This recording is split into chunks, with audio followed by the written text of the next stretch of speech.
And with that, let me welcome up to the front. You will all remember Jocelyn, who joined us at, I believe, meeting 2 as the city manager for Victoria. She is joined by the director of finance, Susanne Thompson. They're going to come up to the podium here, and I'm going to disappear behind the screen, pull up their slides, which we will communicate to you digitally. Good morning, everybody. Great to see you all again. If we're celebrating birthdays, also happy International Women's Day to everybody. Yay. I have to say, I was thinking back to when I was here, meeting 2, as Peter indicated, and it feels like yesterday, but it was October 19th. And we are now 4.5 months on. You still look as fresh and energetic and inspiring. I came back and told everybody what an amazing group you are. I recognize, I think, the thoughtfulness of the work that you're doing, the commitment that you're putting into this work, and just the range of possibilities in front of you. As the 3 cards indicate, it's not all or nothing. There are many, many possibilities in terms of amalgamation. And I think through your work, you've recognized that Saanich and Victoria are very different communities. We have similarities. We have things that are different for all kinds of good and interesting reasons. But at the heart of it, I would never want to have this as a Saanich versus Victoria, or have you think that we think of that in that way. We look at the work that you're doing, as local government, we feel like we are the closest to the people. And in these uncertain times with the province and the feds and everything going on in the world, there's one certainty. You want to be able to have good drinking water when you turn on the tap. You want to be able to flush the toilet, go to your parks, the things we count on. But the work that you're doing is truly, I think, at the heart of democracy, when you bring people together and you're able to delve into very complex issues and have very twisted and hard discussions at times. So why are we here? And my wonderful colleague is going to do a lot of the heavy lifting in terms of the presentation this morning, but why am I back and why are we here? I have to apologize, Peter, we're actually not here to debunk the MNP report. I don't think that's our job. But we know the work you've put into this process, and we wanted to ensure that you had the best possible information to base your decisions on.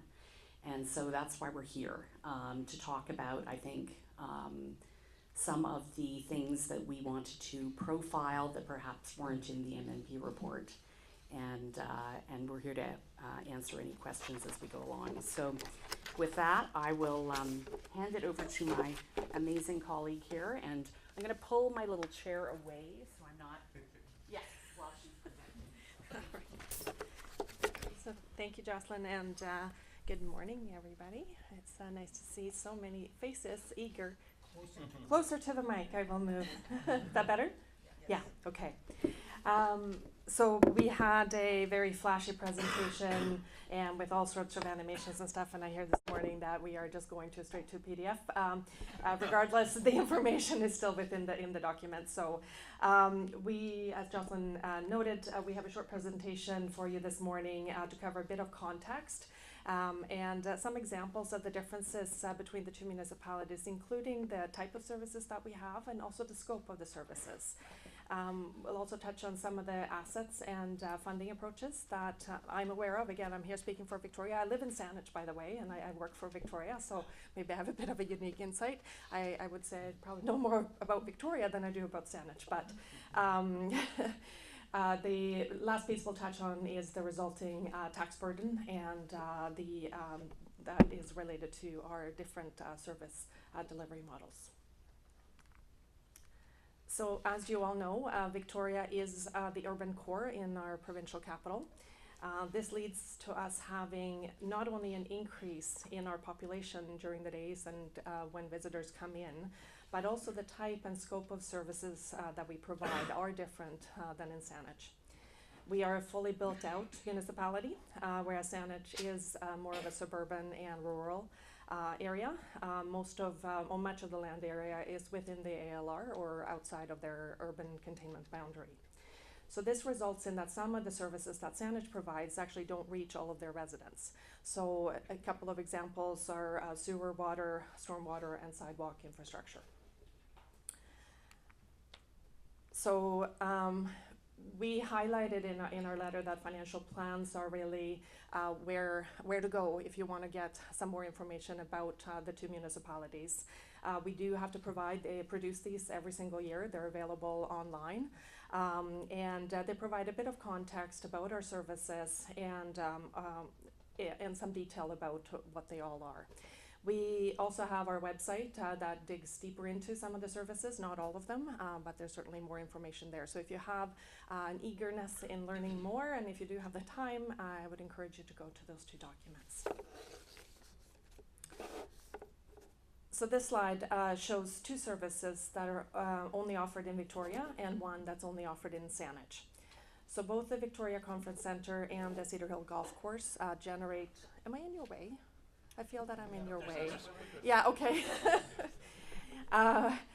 Both of those services generate revenue to cover the cost of those operations. The Conference Centre in Victoria is a very important service to support our downtown and the business community. And you'll see a little later here why that's important. In Victoria, as many of you I'm sure are aware, we do charge for parking. And this is one of the few ways that we can generate funding from those who are not taxpayers. So any user that comes downtown, whether they be from a different municipality in the region or visitors or those who work downtown, they do pay. And that reduces our property tax levy by, in 2024, was about $17 million. That is equivalent to about 10% of our taxes. So it's a huge amount that helps offset that cost. We also have several services that are delivered differently. Some of these were noted within the report, but I just wanted to highlight a couple. So parks, Saanich does have more parks than Victoria. We also have many that are different in nature, highlighted two here. Natural areas like Becoles in Saanich are of course wonderful to have. I hike there all the time. In Victoria we have parks like Beacon Hill Park that requires a lot of resources to maintain. On the recreation side, Victoria has a different type of service delivery than Saanich. We combine ours with direct service delivery through various facilities, but we also rely on nonprofit partners who provide services within our community and senior centers. We do provide grant funding to them to provide that recreation programming. So speaking of grants, we did a comparative analysis a few years ago. So this is from 2022. And this actually shows that Victoria is quite generous comparatively. We had about a couple of dozen municipalities when we did this. But in 2022, Victoria provided over $10 million in grants and permissive tax exemptions. And that includes $1.7 million to the community and senior center operators that I just mentioned.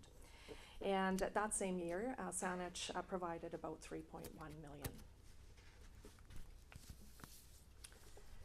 For fire and police, call volumes are significantly higher in Victoria, and that is of course also what drives the cost. The more calls you have, the more firefighters and police officers you need in order to respond. But if we do look at them based on an average cost per call, you can see that Victoria's costs are actually lower. Almost half the cost for fire and a quarter lower for police.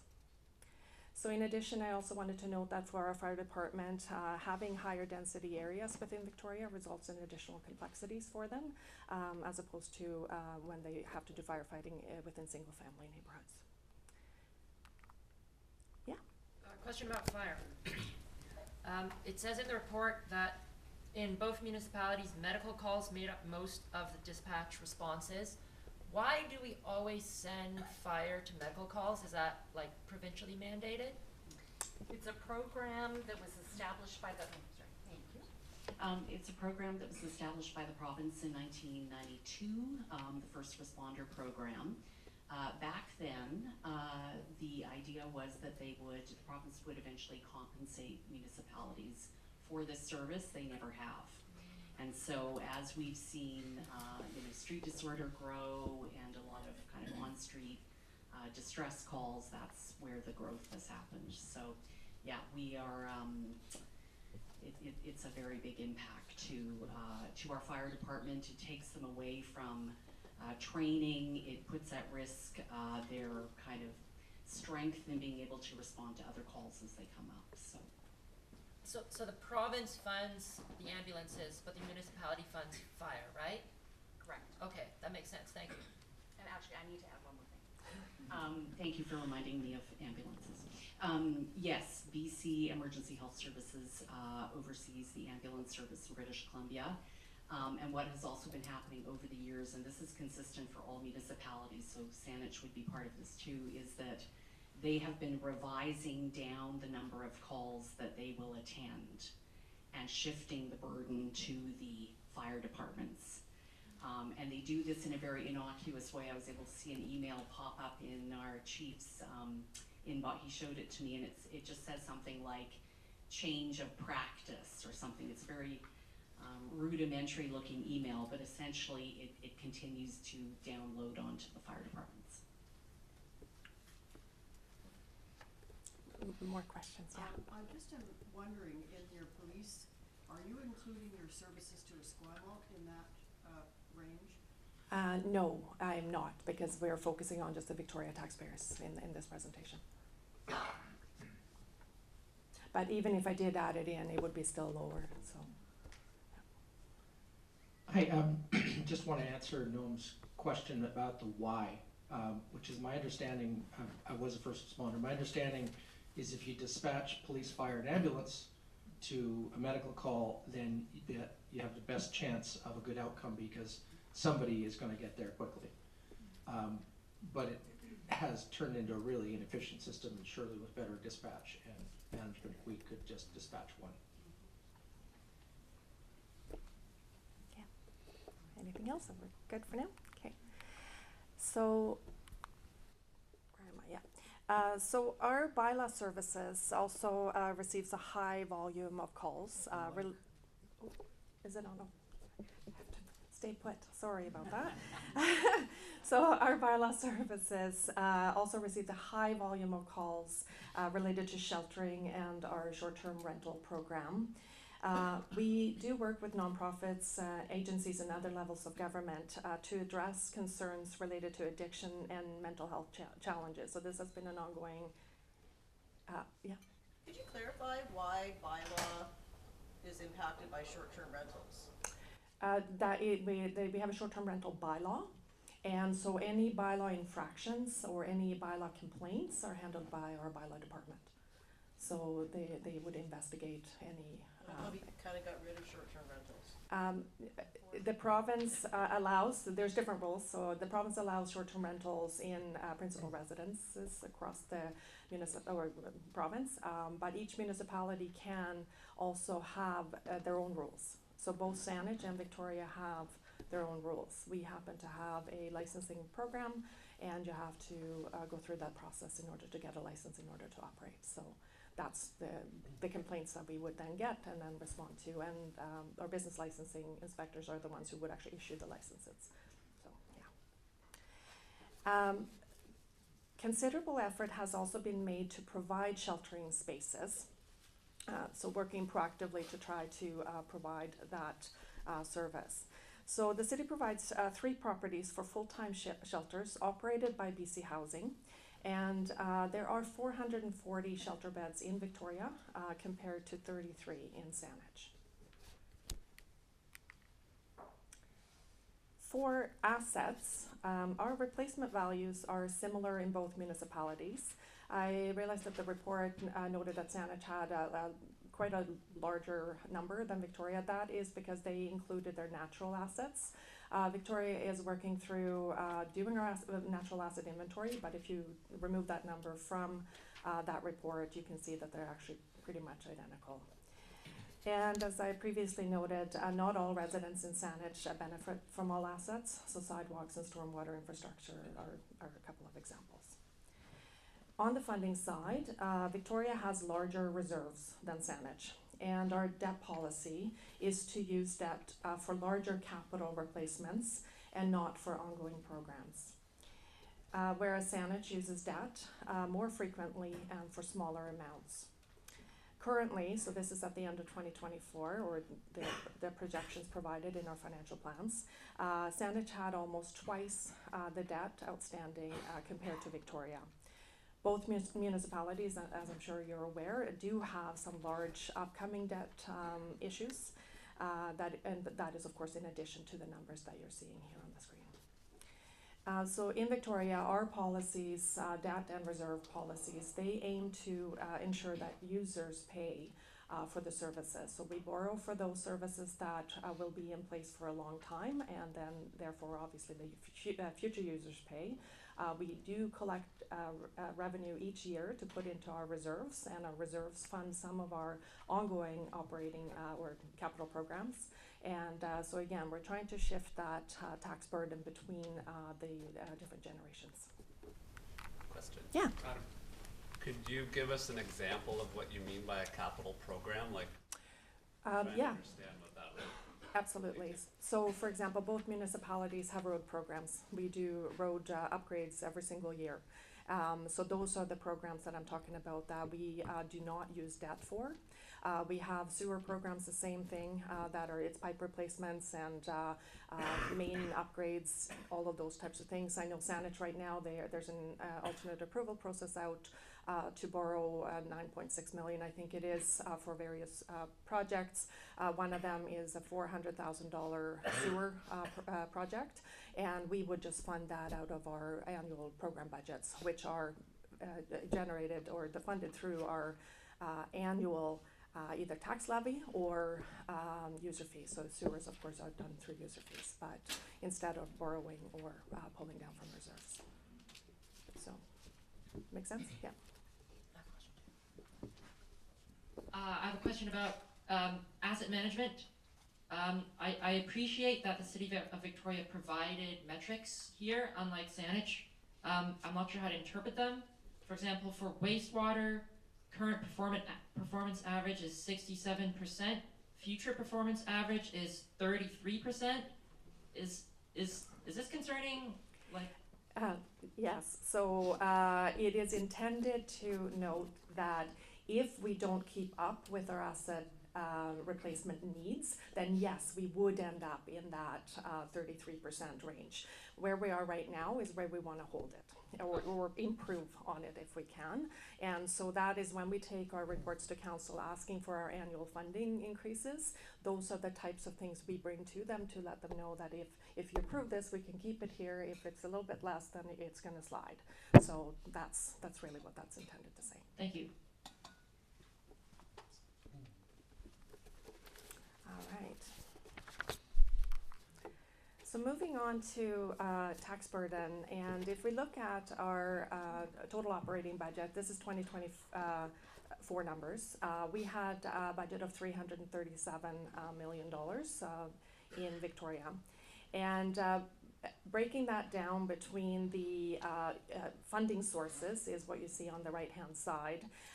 Over 13% is funded by utility user fees.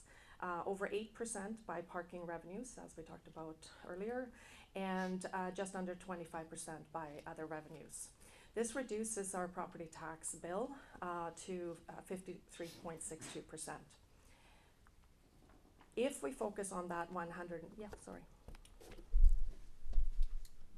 Could you describe what's in the yellow part of the pie, the other revenues, and further where would business tax sit in this pie?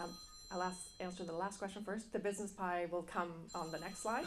I'll show you that. So the other revenues include things like development fees, So building permits, plumbing permits, electrical permits, our recreation fees, our business licensing fees, our I'm forgetting now. Every single fee that we charge, sport court booking fees, parks user fees, you know, all of those types of things are in that yellow piece.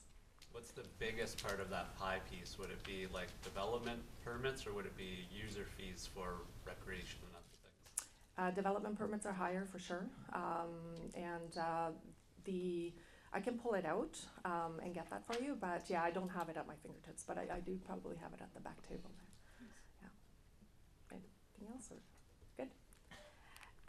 So talking about the tax pie, this is how Victoria's taxes are collected. So the $180.8 million in taxes is split between primarily residential and business taxpayers, and business pays almost 45% of that, leaving residential with 53.5. The little tiny yellow slice there is our industrial and recreation nonprofit properties. So if we look at Saanich, the total tax levy is similar at $175.5 million, but of course Saanich has less business properties, so 76% almost is paid by residential taxpayers. Yeah.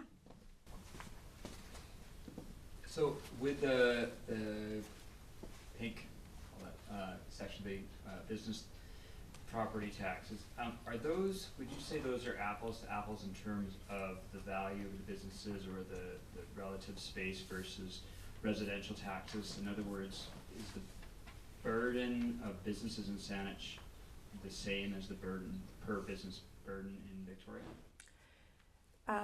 If I go to what I can look at are the tax rates and the tax ratios. That I'm getting a little bit technical here, so stop me if you don't want me to talk about this. But basically, business is charged a higher tax rate than residential properties. In Saanich, I think it is about 4.6 times. In Victoria, in 2024, it was 3.6. So there is, if you want to do that as a proxy for if they're paying more, that would suggest that Saanich businesses are paying more than they do in Victoria. They're paying more dollars in Victoria, but there are also more of them. But the multiplier there on the tax rate is that the businesses in Saanich pay a higher tax rate. When you say they're paying more dollars in Victoria, you mean collectively? Collectively, But as yes. an individual business, if you had, I don't know, a McDonald's in Yes. Saanich and McDonald's in Victoria, the Saanich McDonald's pays more taxes. If they're assessed at the same value, yes. Yeah. This is in the report too, that's 1,000 versus 1,200, that's in the report. What is the business tax based on? The assessment of the building that it resides in, or the value of the business? The building, it's the property, it's property tax, yeah. Mhm. That said, BC Assessment uses different methodologies for how they calculate a value for a business property. So some of them, they do it, it's called an income, I'm gonna get this wrong because I'm not BC Assessment, but they do income-based assessments, and they also do cost-based assessments depending on which business it is. But they do generalities. They don't go into every single business and figure out how much money they're making. It is more about getting sort of an estimation about this type of a business, a retail or a some other type, and the revenue that could be generated from that type of a business, and they translate that into assessed values. I've heard in Vancouver that businesses are being taxed based on what the property could be if you tore it down and put a big high-rise there. Correct. Is that the same for businesses in Victoria and Saanich? Yes. Yeah, that's BC Assessment. They assess based on highest and best use. Yeah. Okay. So if we look at this in totality, so despite that we have different operating budget totals, both municipalities have similar property tax revenue overall. In Victoria, residential tax burden is significantly reduced by the portion paid by business, leaving $96.7 million collected from residential taxpayers compared to 133.4 in Saanich.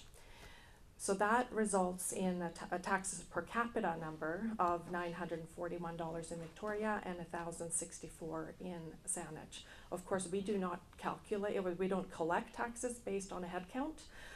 So this is just here as a metric. We collect it based on property values, right? But just for comparison. So basically, just summing up here, our different contexts have resulted in us having different services and scope of services. And this means that our budgets and our funding sources are different, but very similar services. Yeah. In the report, you excluded the conference center specifically. Why was that? I can't speak for MMP. I don't know why they excluded their conference center. That wasn't my understanding. My understanding, unless I don't remember correctly, when you looked at assets, revenues, for some reason, the city excluded the conference center. Are you talking in my slide deck now, or? No, I'm talking about in the report. No, but the data that was provided by the city excluded. Nope. I think it's. We provided data for all our services. Okay. Mm-hmm. No. It was a conference center. Maybe I'm misremembering. Does anybody else? No, I remember. That was my recollection as well. Okay. There were certain aspects that I thought the city of Victoria wanted not to have included for Yeah. reasons. No, we provided everything, and MNP chose what they chose. Like they might have excluded it to make it more apples to apples. No, they said they were directed not to include it. That's right. Yeah. So specifically, okay. But whatever. Yeah. You have a conference center. Yeah. You know. I just want to thank you both for being here. I did a little bit of poking with the numbers too, and I found some frustrations in the MNP report. So I took what I found operating budgets for Victoria and the District of Saanich from the 5-year financial report. And what it come down to was a total of 590 million, nearly 600 million that we're spending together, Saanich and Victoria. So I want to ask you, your complete honesty and candor.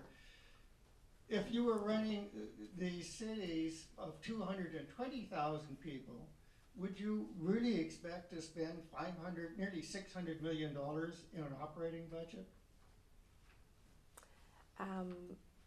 I can't really speculate on that. What I would say is that you would look at all of the services that are provided and see which ones you want to continue. That is really what the annual budget process is with council. What do you want to continue doing and what do you want to stop doing?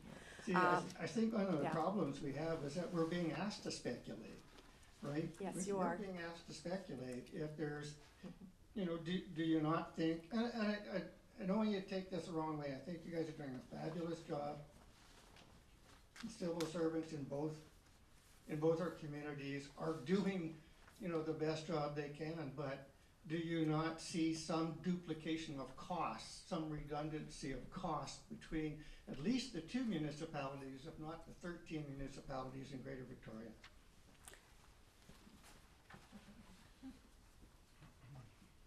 I think that's a very thoughtful question. I think what you would have to do is you would have to look at, okay, where are we spending a lot of our money? Half of our money is people. We're generally paid the same. The equipment costs are generally the same for fire trucks and fleet. Road paving, the same. So I think, you would need to kind of break it out and then ascertain, do you want to do less of all of that? I think that's part of the exercise because, we are a largely unionized workforce. There's so many similarities in terms of the staff and the equipment and the operating elements that are carried out. So I can tell you one of the places I'm coming from. I tried to find other cities in BC and Canada that have over 200,000 people and what their operating budgets were, but as you know, it's really difficult to compare that without looking at capital and reserve funds and so forth. But I also just looked at the IT department costs for both Saanich and Victoria, and the 2024 budget for Victoria was nearly 7,600,000, and for Saanich was 7,900,000.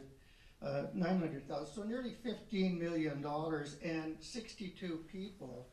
Although there's a problem with that, whether we're counting FTEs or bodies. But again, I just don't think that a city of 220,000 people would need $15 million and over 60 people to run their IT shops. What do you think? Again, it's gonna come down to what do we stop doing collectively, right? Where you could actually eliminate positions and eliminate service lines potentially. I mean, I think that unfortunately it gets very granular in terms of all of that. Thank you. Suzanne, I don't know if you wanna, if there's anything. No, the one piece that is, I'm sure, part of both of those budget line items is, of course, the maintenance fees that we pay to the Microsofts and the financial systems of the world, right? So most of those are actually billed based on population size. So it's the number of people, not the size of the organization.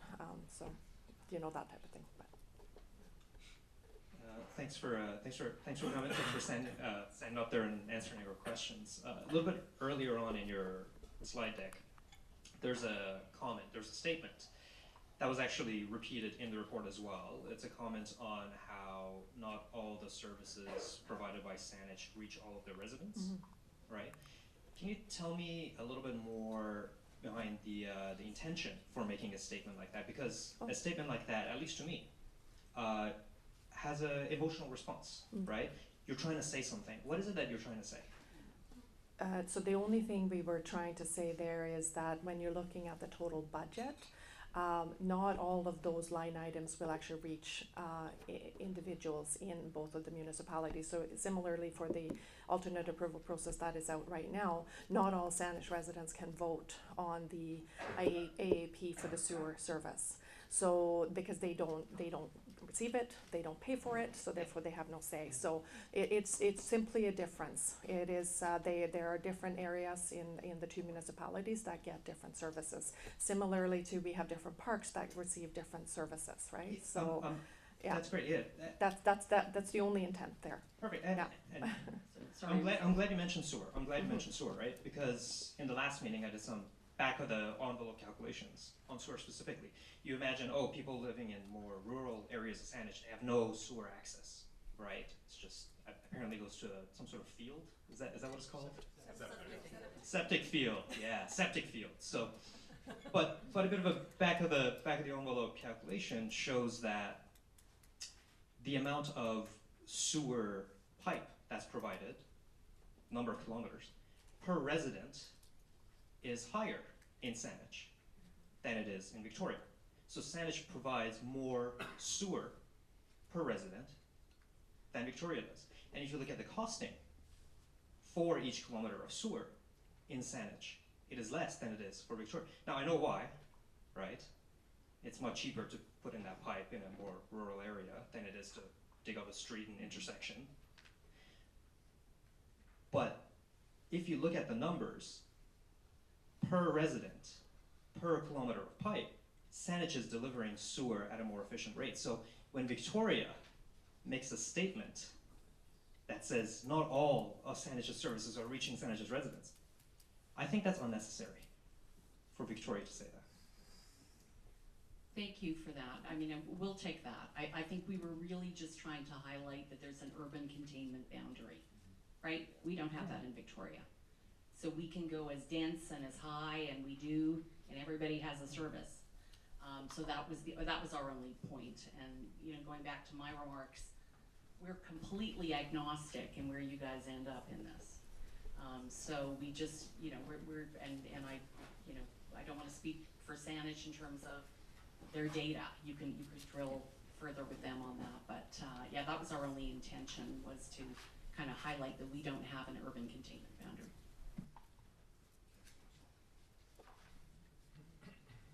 Thank you very much for your presentation and for responding very detailed, very well to our questions. We had I don't remember, unfortunately, her name, a policy researcher speak with us a few sessions ago.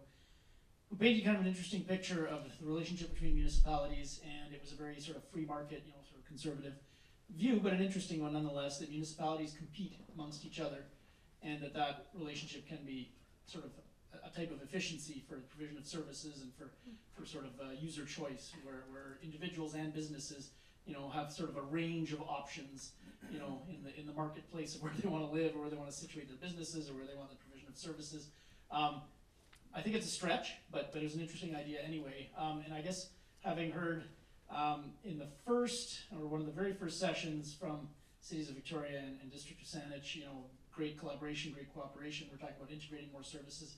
I just wonder if either of you, I don't know if this is more of a question for the mayor, but that vision of competing, to have more, or the best residents, or the best businesses, or provide the best service delivery, for potential visitors, tourists, service users. Is that does it have any merit to it, or is it a bit of a nonsense? Yeah, it's I would say we are very collegial at the municipal level, staff-wise. I'm not sure it's a really dog-eat-dog situation. I mean, I think there's a lot of businesses that want to be downtown. They certainly wanted to be when we had all of the provincial employees working downtown. So COVID and working from home has changed some of that. We have, between provincially owned and leased buildings, we've got 2.4 million square feet of space in the downtown in Victoria. So I think, certainly from the business community, our downtown is struggling a little bit in terms of street disorder, things that are going on. Commercially, if you've read the Collier's reports, there seems to be a flight to AA, AAA space. So we've seen a lot of folks moving to uptown, places where there's free parking. So I think it's a kind of a dynamic marketplace depending on what's happening in the various municipalities. Susanne, if you want to.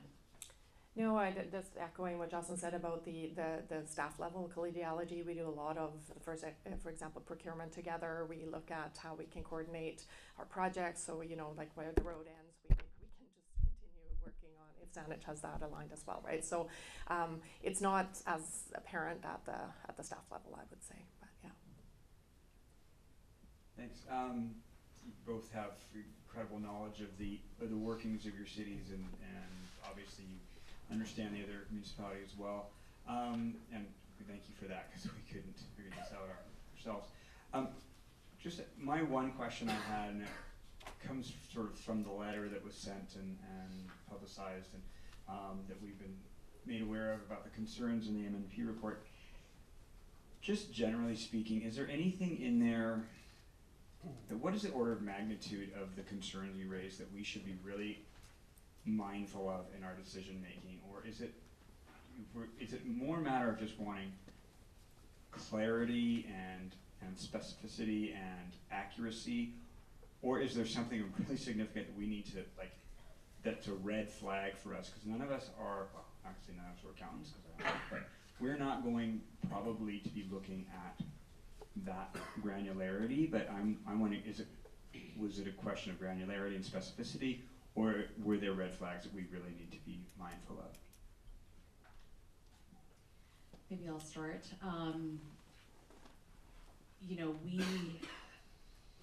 Mass has been doing an amazing job in this space for almost 20 years, right? They, and MNP is the consultant to Mass. So while we provided information, we don't really have any responsibility in terms of their work and their output. I think from our perspective, the reason that we're here this morning is to provide that clarity for, I think, some of the methodological areas that I think they didn't quite capture in the way that we would have captured them. Yeah, and I can just add, I think there were definitely some areas that we did point that out in the letter. I'll just speak to the Parks, Rec, and Facilities because that's up on the screen here, where they could easily have removed the facilities portion and they chose to leave it in. So there are some things that you just have to read, I guess, the footnotes a little carefully, so to get the proper context for that report. It was very lengthy, but it was also very high level. So that's why, to Jocelyn's point here, like we just want to provide a little bit more context about the nuances and all that sort of stuff. Not to say good, bad, or indifferent. It is what it is. So.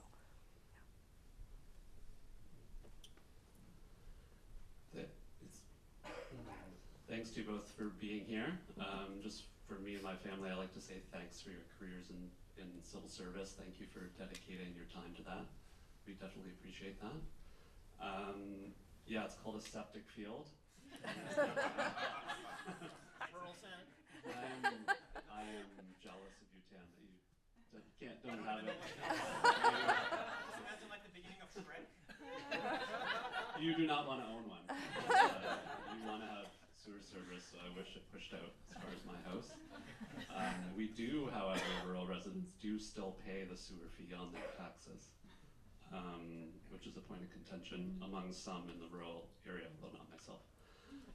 My question though is about just in terms of comparing Victoria and Saanich, after reading the technical report and after your presentation, I would still kind of take the point away that the tax burden on both residences and I guess we could call it commercial space, it's not really taxing the business revenue, but those seem like very broadly similar, like quite similar, more similar than I would have expected before this exercise started. Is there anything that I should interpret otherwise in terms of the tax on a similar house or a similar business in the two municipalities? Not the quantity of money there, which is like a per capita, more of a total magnitude thing. Yeah, I think we did provide the average tax bill. Averages are not necessarily super helpful because there's so many different types of properties. There are lots of strata properties in Victoria and there's single family homes as well. Saanich, same thing. You have different assessed values depending on, again, BC assessments, their act that they have to follow, the Assessment Act.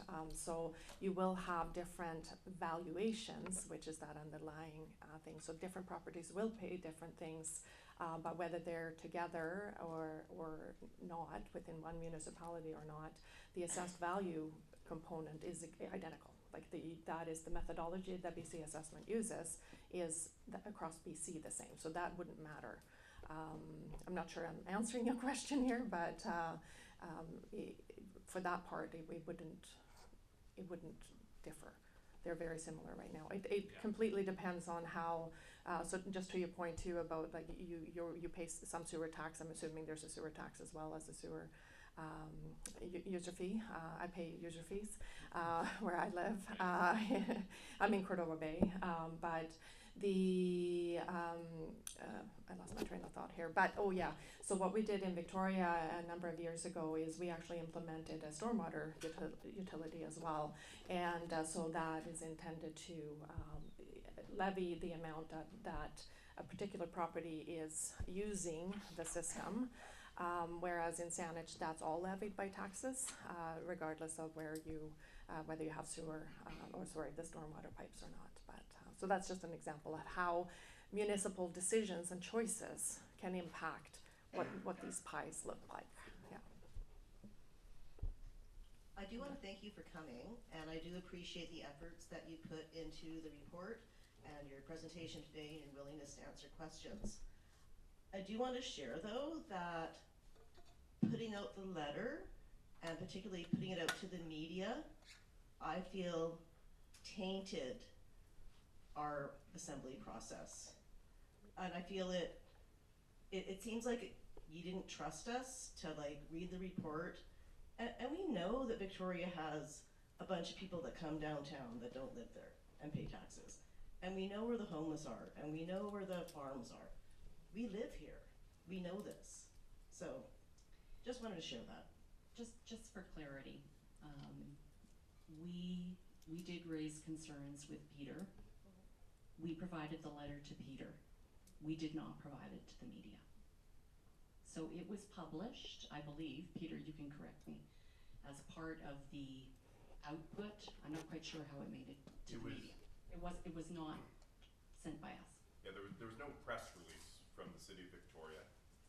As was agreed, it was an addendum to the report. And so their letter and my letter were added to the report, and it was posted online.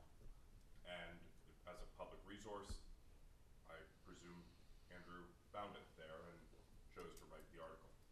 But Victoria did not offer any comment to the media about it, and no comment was requested of myself or I believe Sanej.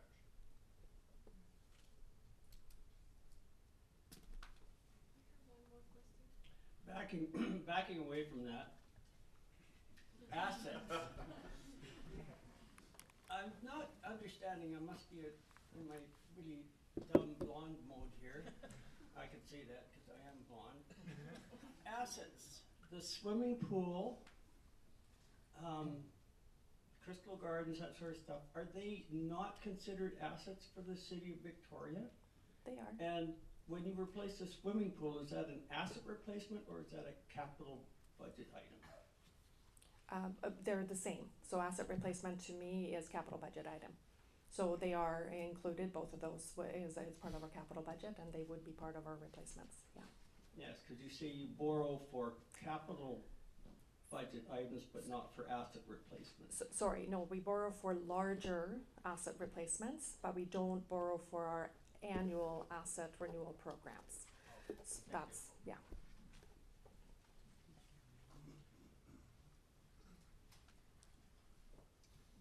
Hi, thank you very much. I have one simple question. So it seems like the amount that we receive, that the municipalities receive, it's similar by the property taxes, others, and businesses. But can you explain, if you can, how much is the difference between how they spend in the critical situation that they have in Victoria with the homelessness? Because I think a huge amount of that budget needs to go to solve maybe cleaning of parks and shelters and things like that. Can you elaborate a little bit? Thank you. Yeah, I think we shared in the report, and I don't know, Jocelyn, if you want to take this one, but it's about $5 million that we spend annually or have been in recent years. That is a combination of our bylaw, as I noted in the slides here, that our bylaw has a lot of calls to go to those areas, and then also the cleanup costs. So it's about $5 million for the last couple of years, each year, yeah. And do you know the difference between signage? I don't know. I don't have any numbers for Sanej. And I would just add to that, I know you're all very on the ball looking at reports coming from both of our municipalities. So there's our parks regulation bylaw is going to be looked at by council this week. There is a report that has published last night. And we've also included some other costs related to operating costs for entities to run access hubs and various other costs. So I think in 23 and 24 we spent about 22 million. You'll see that number in the report as a big roll-up. That includes fire and police, I think is in. Not fire and police. They are police that come along with bylaw. Oh, that's right, yeah. police attending with bylaw. So if you wanted to delve deeper into some of the details, there's a report that published last night. Those are not operating costs, I'll just say that right now. We have a purchase of a property in there as well, but just for clarity, yeah. Brenna? Sorry, I know you're probably retired. Can you just reread the last like 2 or 3 sentences you said, like in conclusion, what you wrote or said? So I just said that our different contexts have resulted in different services and scope of services. And this means that the budgets and funding sources are different. That's it. Right, okay, thank you. So maybe this is my like dumb brunette moment, but with a lot more gray hair than I had 6 months ago, which is like what's the what? Maybe where Tan was going, right? Like, so you felt the need to provide this detailed response to the report, and I guess the consideration in some degrees then is, I think you had said, I wrote it down, like, we're being asked to speculate about what the future might be in terms of those services and how they're delivered and how they're budgeted. So I guess this gives us a snapshot of the current reality of how those different services and budgets are calculated, but correct me if I'm, like, we haven't at all thought about in a future world where there may be full amalgamation or some degree of cooperation or more integration amongst the municipalities, what this would look like going forward.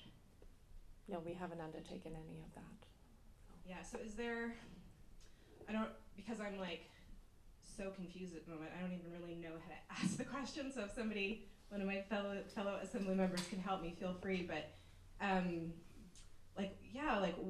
what should we be thinking about in the next day and a half around, if this is the current reality, what are the implications? Like, if we think about, if someone's gonna be advocating in support of amalgamation, or I've got one half of my brain that's arguing in favor of it and another half that's saying keep things as they are, what do I need to be thinking about? Because this is a current reality snapshot. I would hand it to the guru who has been in this space for almost 20 years, Peter, because you have the 3 cards up on. I'm assuming that's part of the exercise that you'll be going through. I'll take a question or comment from Mary, and then I'm going to try and rephrase your question for our guests. If I'm also a bit overwhelmed and confused by all the numbers, but I've heard people say, from the Saanich perspective, we don't want the trouble of Victoria. Like that's one argument I've heard for non-amalgamation, and I think for myself, I feel like I could stand on firmer ground to say Victoria's doing pretty good, right? Like some of this money stuff we just heard, I'm like, oh, they've got more assets, less debt, you know. So it has served me that way. I don't know if that's their intention, but I have heard this argument, oh, it's so expensive, you know, Saanich has higher income residents and less sort of troubles, but what I hear today is that Victoria is pretty solid financially. It's reassuring for me in terms of feeling I can argue to people that it's not a hardship for Saanich to merge with Victoria financially. That's what I got out of this. As solid as you can be as a municipality in BC. Peter, what question should I be asking? Well, I don't know what question you should be asking, but I do want to give a kind of final word to our guests from Victoria here. And, you know, a month from now, we're all going to get together in the afternoon, and the members are going to read out their report, and they're going to make not only one recommendation, but a series of recommendations about the future of these communities. What do you need to be reassured of by the Assembly, and what do you want to underscore from your presentation today that can assure us that you will have confidence in the Assembly's recommendation?